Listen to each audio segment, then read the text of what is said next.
Market किस direction में जा रहा है, यही आपका प्रश्न? हाँ जी, हाँ जी जी। तो लवजीत जी देखिए, जैसे हमने इसमें पहले भी बात की थी, मार्केट जो है काफ़ी बढ़ चुका था इमीडिएट टर्म में, ऑल्दो लॉन्ग टर्म में अभी भी मुझे लगता है कि ये बहुत रीजनेबल वैल्यूएशंस हैं, बहुत ज़्यादा एक्सपेंसिव नहीं है, लेकिन अभी पिछले 2 महीने में काफ़ी अच्छा इम्प्रूवमेंट इसमें दिखा था। तो उसके बाद में एक थोड़ा सा विश्राम मार्केट को, बाजार को लेने का बनता है, और वही हमें देखने को मिल रहा है। सपोर्ट लेवल्स की अगर मैं बात करूं तो बहुत ज़्यादा मुझे इसमें पेन्स, या मैं कहूँ कि बहुत ज़्यादा यहाँ पे गिरावट जो है वो मुझे देखने को नहीं मिल रही, और मैं ये भी उम्मीद नहीं कर रहा हूँ कि बहुत इम्पॉर्टेंट सपोर्ट लेवल्स यहाँ से टूटेंगे। इनफैक्ट आज की भी अगर हम बात करें तो 19,300 का एक इमीडिएट सपोर्ट लेवल था, जो कि करीब 7 दिन पहले मार्केट ने बनाया था और वहाँ से रिकवरी आई थी। आज भी आप देखिए मार्केट वहीं पे खड़ा है। तो यहाँ से जो हमें सपोर्ट लेवल मुझे नज़र आता है वो ये है कि नीचे की तरफ ये एक बहुत स्ट्रॉन्ग सपोर्ट लेवल है, जहाँ पे हम ऑलरेडी खड़े हैं। मुझे नहीं लगता कि ये मार्केट इतनी जल्दी सपोर्ट लेवल को, कि मार्केट जैसे जैसे नीचे जाएगा वैसे वैसे बाइंग आती जाएगी। आज सुबह का सेशन हालांकि अभी तक सिर्फ 1 घंटा ही हुआ है, लेकिन अगर इसे भी आप देखें तो मार्केट करीब 80 बेसिस पॉइंट्स गिर चुका था, और वहाँ से अच्छी खासी एक रिकवरी जो है वो देखने को मिली है हमें। अभी मार्केट थोड़ा संभल गया है, लेकिन अगर यहाँ से नीचे भी जाता है तो मुझे नहीं लगता है कि ये 18,600 एक अगला सपोर्ट लेवल है तो उसको तोड़ेगा। लेकिन मेरे ख्याल से इन्वेस्टर्स को जो ज़्यादा इम्पोर्टेंट चीज़ है समझने की, निवेशकों को, वो ये है कि हम मार्केट में फोरकास्ट करने के बजाय, अगर हम इंडेक्स की ही बात कर रहे हैं तो फोरकास्ट करने के बजाय हमारा फोकस इस चीज़ पे होना चाहिए कि हम रिएक्टिव रहें। मार्केट अगर नीचे जाता है, क्योंकि किसी का वश नहीं है इस बाजार से, तो यदि बाजार नीचे जाता है तो क्या करना चाहिए उस स्थिति में? तो यहाँ पे मुझे बड़ा क्लियरली ये नज़र आ रहा है कि मार्केट फेयरली वैल्यूड है। 18,600 जो है वो एक अगला सपोर्ट लेवल हो सकता है, और वो बहुत स्ट्रॉन्ग सपोर्ट लेवल होगा, जिसके मुझे कोई बहुत ज़्यादा चांसेस अभी उसके रीटेस्ट के नज़र नहीं आ रहे हैं। तो मैं कहूँगा कि आप अपनी पोजीशंस में बने रहें यहाँ पे, और सेलेक्टिवली जहाँ पे आपको फ़ायदा होता हुआ नज़र आ रहा है, या आपको वैल्यूएशंस अट्रैक्टिव होते हुए नज़र आ रहे हैं, वहाँ पे डेफिनेटली बाइंग करनी चाहिए। ये बहुत सही मौका है बाय करने का, और एटलीस्ट ऐसे क्रूशियल मौक़ों पे मार्केट से बाहर निकलने का तो बिल्कुल नहीं सोचना चाहिए। ठीक है, मार्केट से बाहर निकलने का नहीं सोचने की जरूरत है, लेकिन क्या खरीदारी करने के भी मौके हैं या किस तरीके से स्ट्रेटेजी बनाना चाहिए वो चीजें और समझेंगे। एक बार रचित जी के पास चलते हैं, और रचित जी के पास इसलिए जा रहा हूँ लोकेश जी से पहले, क्योंकि रचित जी उन लोगों में से एक हैं जिन्होंने बहुत पहले से बताना शुरू कर दिया था, डराना शुरू कर दिया था, आगाह करना शुरू कर दिया था कि थोड़ा सा सावधान रहें, और स्पेशली बैंक निफ्टी। और अगर मैं ठीक देख रहा हूँ, या एग्जैक्टली नंबर्स तो मेरे को नहीं दिख रहे हैं, लेकिन कहीं ना कहीं हम ऑलमोस्ट उन 3 महीने के लो लेवल्स के आसपास ही, या उन्हीं लेवल्स के आसपास बैंक निफ्टी जाता हुआ दिख रहा है, जहाँ पे है। एग्जैक्टली नहीं होगा, मैं थोड़ा उससे ऊपर है मान रहा हूँ, लेकिन शायद जिस तरीके से और जिस तेजी से गिरावट है, और अभी लीड भी करता हुआ वही दिख रहा है इस गिरावट को। तो रचित जी से पहले समझ लेते हैं। रचित सर, ये जो संकेत हैं और जिस तरीके की कमजोरी बैंक निफ्टी स्पेशली दिखा रहा है, नीचे की तरफ जो लीड कर रहा है, पूरे बाजार को खींच रहा है, इसको कैसे देख रहे हैं? और यहाँ पे अब क्या किस तरीके के लेवल्स देख रहे हैं, या अभी आपके हिसाब से और भी वीकनेस आ सकती है या कंटिन्यू रह सकती है? सर, मार्केट के पहले एक और बात मैं ऐड करना चाहूंगा। जैसे 2 हफ्ते पहले मैंने पोर्टफोलियो पिक की बात करी थी, और अभी हम इंडिपेंडेंस वीक पे हैं, और आपकी तरफ से एक बहुत ही अच्छा इनिशिएटिव अभी चल रहा है, जो कहीं ना कहीं फाइनेंशियल इंडिपेंडेंस की बात कर रहा है। हमारा देश तो आजाद हो गया, बट फाइनेंशियल लिटरेसी और इंडिपेंडेंस अभी उस तरीके से पेनिट्रेट नहीं करी है सिस्टम के अंदर। तो वो दर्शक जो हमारे इस शो में आते हैं, वो सारे शोज नहीं देख पाते हैं, और नहीं हो सकता है उनको उसका ज्ञान हो। तो आपके चैनल के माध्यम से एक इनिशिएटिव चालू किया है अपने फाइनेंशियल इंडिपेंडेंस का, पर्सनल फाइनेंस की मास्टर क्लास। मैं सभी दर्शकों से अनुरोध करूंगा कि वो एक बार जरूर जाके देखें, और आपकी जो इस इनिशिएटिव को सराहे भी और इससे बहुत कुछ सीखने को भी मिलेगा, क्योंकि उसके थोड़े पॉजिटिव फीडबैक आ रहे हैं, तो उसको देखें, समझें और सीखें। सर ये तो हो गई इंडिपेंडेंस डे से रिलेटेड बात। अब आ जाते हैं अपन मार्केट की तरफ। देखिए, मैं अनिल सर की इस बात से बिल्कुल इत्तेफाक रखता हूं कि मार्केट में बाइंग अपॉर्चुनिटीज हैं, बिल्कुल हैं।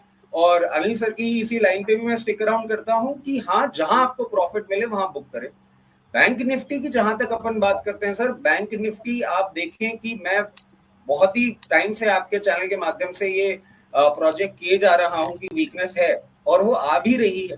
मैं समझता हूं बैंक निफ्टी अभी भी और करेक्शन दिखाने का दमखम रखती है और करीबन 42,800 एक ऐसा लेवल होगा जहां पे जाके हम देखेंगे बैंक निफ्टी में अगर हमको कोई बाइंग इनिशिएट करनी है कि नहीं। ये हो गई सर बैंक निफ्टी के बाद। जहां तक बाजारों की बात करें तो बाजार आप देखें कि अब अगस्त एक ऐसा महीना बनता जा रहा है जहां पे आप देखेंगे कि पिछले 4 सीरीज के बुलिश ट्रेंड के बाद हम एक करेक्टिव फेज पे आ रहे हैं। और अगर यूजुअली मैं टेक्निकल्स की बात नहीं करता हूं, मगर टेक्निकल्स की बात भी अगर करें हम, तो लोअर हाइज और लोअर लो देखने को मिल रहे हैं इस मार्केट में अभी, जो कहीं ना कहीं एक और ट्रिगर दे रहा है कि पिछले हफ्ते आपके चैनल के माध्यम से जो मैंने टारगेट दिए थे 18,890, जहां पे मैं समझता हूं कि मार्केट को एक पहला स्ट्रॉन्ग सपोर्ट मिलेगा और वो कहीं ना कहीं अनिल सर के ही लेवल थोड़ा सा पास है। मतलब आज निफ्टी 20,000 की है, आप 100-200 पॉइंट की अगर बात करते हैं तो इतना मैटर नहीं करता, बट हम दोनों का सिमिलर लाइंस पे हैं। और 18,890 मैं समझता हूँ वहां तक निफ्टी में कोई भी बाइंग पोजीशन नहीं दिखती है। और जो अपनी बात भी हो रही थी कि बहुत पहले आगाह कर दिया था या डरा दिया था, सर डराने की मेरी बिल्कुल भी कोई मंशा नहीं है, बट एक सर बहुत सिंपल फॉर्मूला है, there is no point catching the falling knife. और जब नाइफ का डायरेक्शन दिख गया है कि फॉलिंग की तरफ ही हो गया है, तो इट्स बेटर कि हम उससे स्टे अवे करें और उसके साथ कोई खिलवाड़ करने की कोशिश ना करें।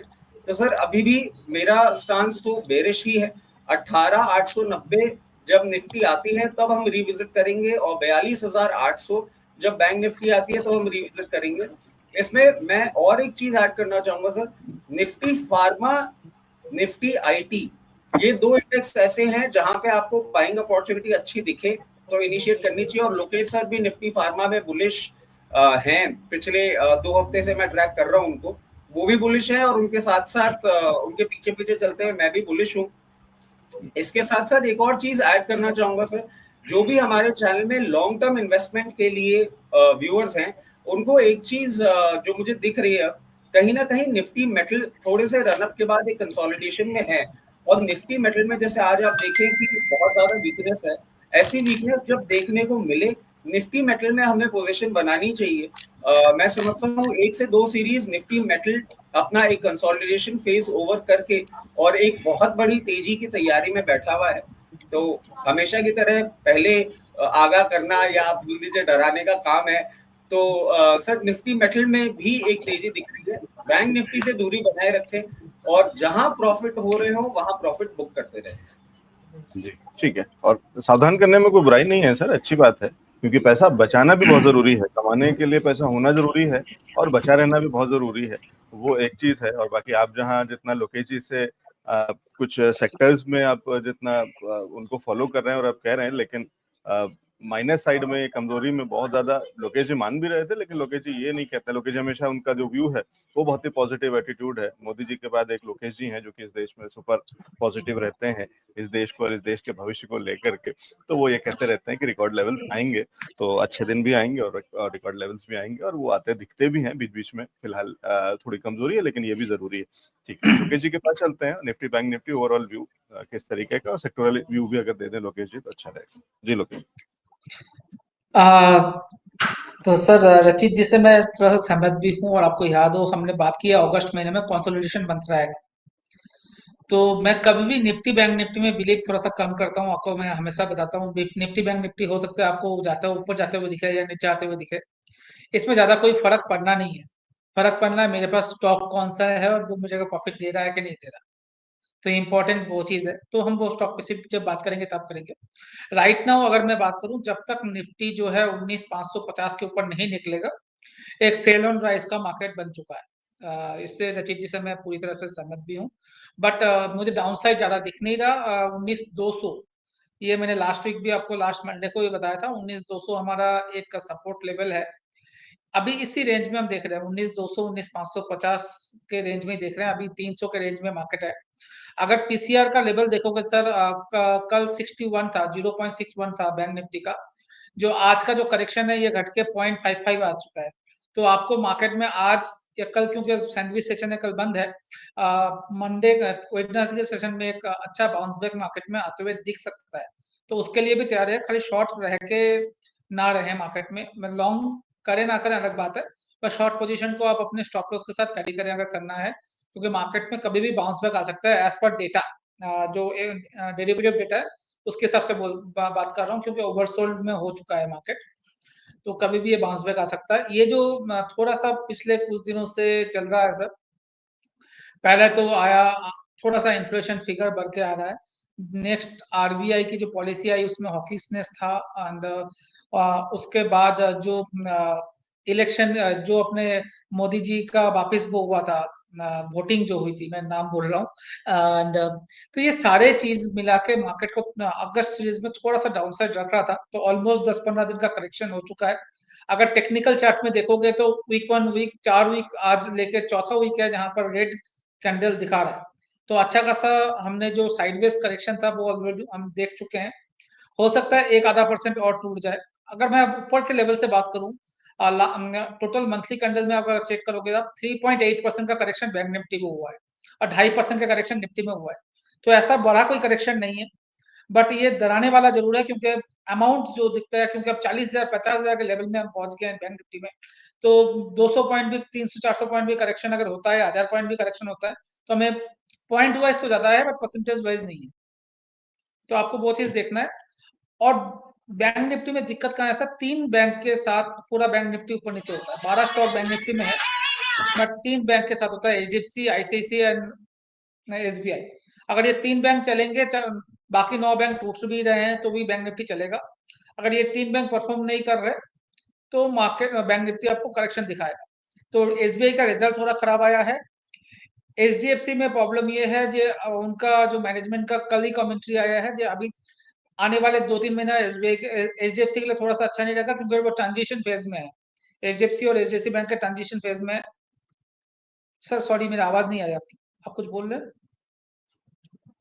वो ट्रांजिशन फेज में, तो एचडीएफसी परफॉर्म नहीं कर रहा, और आईसीआईसी बैंक में भी थोड़ा सा चल रहा है। तो ये तीनों मिला के बैंक निफ्टी को अभी चलने नहीं दे रहा। बट मुझे लगता है ये शॉर्ट टर्म व्यू है। स्टॉक स्पेसिफिक तो मूवमेंट बहुत अच्छा आ रहा है, आपको खाली चर्न करना है और नया स्टॉक पे जाना है। वो आपको स्ट्रेटेजी मालूम होनी चाहिए, कहाँ जाना है और कहाँ से निकलना है। Otherwise market sideways to correction है, मुझे ज्यादा बड़ा करेक्शन दिख नहीं रहा। ये ओवरव्यू है मार्केट का। जी ठीक है, तो ये बता दिया है लोकेश जी ने कि साइडवेज है ज्यादातर, या बहुत बड़ा करेक्शन नहीं दिख रहा, लेकिन जितना दिख रहा है वो भी बता दिया, बाजार में क्या हो रहा है वो भी बता दिया, और मौके लेकिन फिर भी कहाँ निकल रहे हैं वो भी अभी हम समझते कोशिश करेंगे। तो अगले सेगमेंट में चलेंगे जहाँ लेंगे स्टॉक स्पेसिफिक स्ट्रेटेजी। पहले एक नजर डालते हैं दोबारा से हेडलाइंस पे, और उसके बाद जाएंगे उस सेगमेंट में जहाँ पे हम स्टॉक स्पेसिफिक स्ट्रेटेजी लेते हैं एनालिस्ट से। एक बार नजर डाल लेते हैं दोबारा से आज की हेडलाइंस